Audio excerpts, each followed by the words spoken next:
क्यों डायन ने बोला कि उसे मारने से पहले इनको मारना होगा।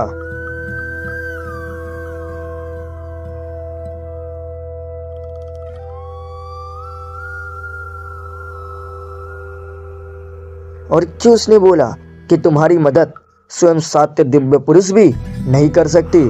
और क्या है दुर्गापुर गांव का रहस्य, क्यों सबकी गाड़ी इस रोड पर खराब हो जाती है और ये मंदिर क्यों जुड़ा है इन बातों से। चलिए जानते हैं इन सभी का रहस्य। रोहित, अंशुल, महिमा और सिमरन की ये चारों मस्ती के लिए पहाड़ी इलाके में रोड ट्रिप पर निकले थे। दिन भर घूमने के बाद वे वापस लौट रहे थे तो रात का अंधेरा धीरे धीरे छाने लगा। रास्ते में घना जंगल था और सड़क पर सन्नाटा। जैसे ही उनकी कार एक सुनसान सड़क पर पहुंची, अचानक बंद हो गई। चारों ने कोशिश की लेकिन कार चालू नहीं हुई। सड़क सुनसान थी और चारों ओर केवल झिंगुरों की आवाज़ें सुनाई दे रही थी। मोबाइल नेटवर्क भी पूरी तरह से गायब था। मदद लेने के लिए वे पैदल आगे बढ़े।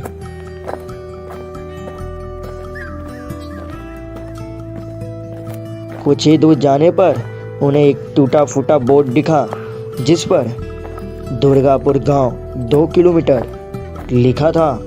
उन्होंने गांव की ओर चलने का फैसला किया।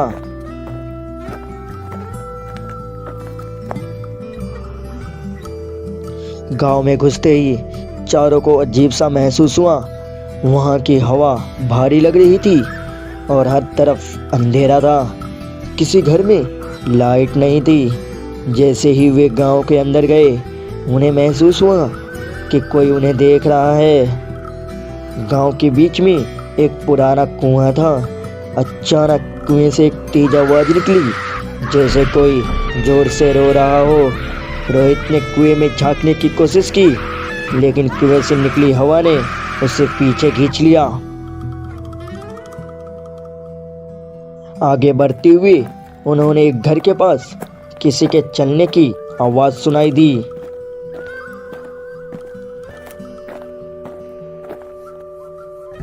वे उस घर के अंदर गए लेकिन अंदर अंधेरा था और एक भयानक चीखने की आवाज आई। अब चारों को एहसास हो गया कि यह जगह साधारण नहीं है।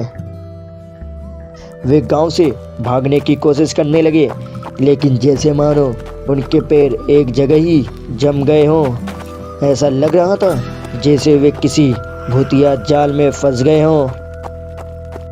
कुछ देर बाद गांव में एक के बाद एक अजीब आकृतियां दिखने लगी।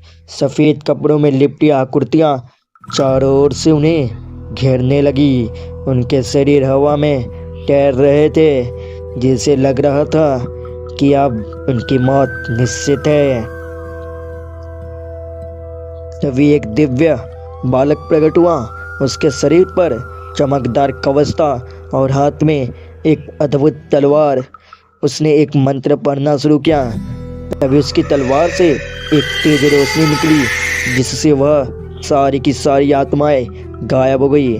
उसके बाद उसने एक और मंत्र पढ़ा जिससे एक और तेज रोशनी निकली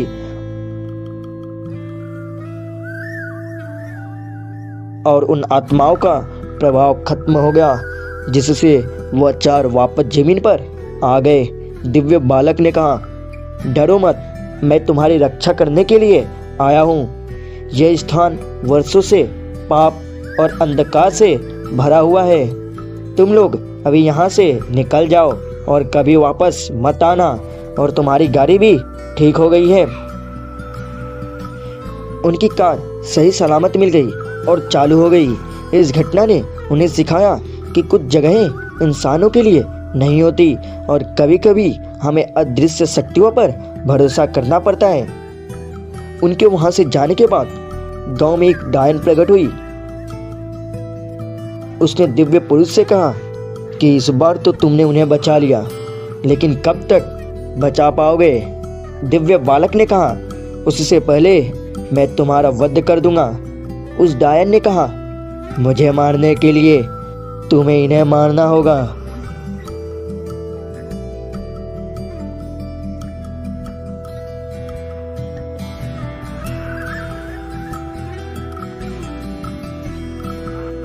और इन 4 बहनों को मारना होगा।